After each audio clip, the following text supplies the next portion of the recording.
Hughes built the Spruce Goose in the mid-40s, about 44, and then the war ended and the government no longer needed that type plane. So he flew it once. He built it with his, as far as I know, his own money, and the government, it was a big hassle about who paid for it, and I never did know. But anyway, it was then housed in a big warehouse down here in the Long Beach, Wilmington area. And I remember the warehouse that it was in, but you couldn't see it.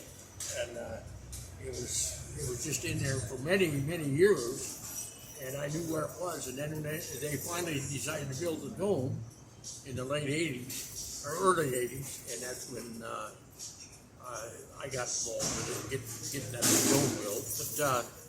And then they put the plane in as it was so big, they had to put it in there and build the dome around it, you might say.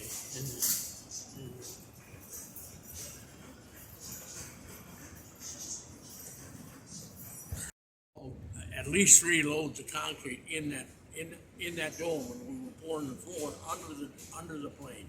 And, the Spruce Goose dome was built in the early 80s to house the Spruce Goose for Howard Hughes after he died. And it was in there for several years, and you could pay to go in and see the Spruce Goose.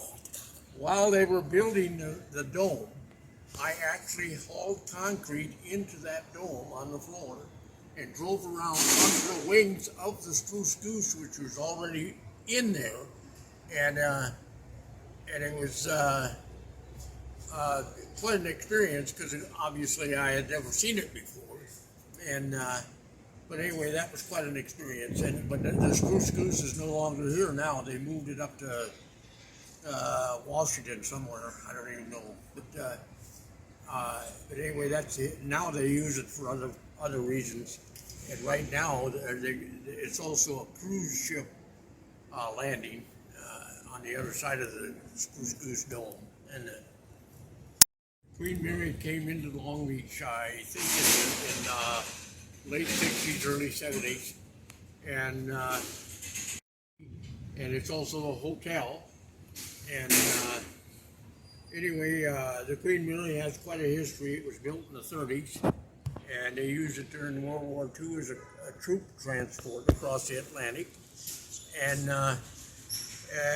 I've been on it several times since it's been parked here, but it's closed now. But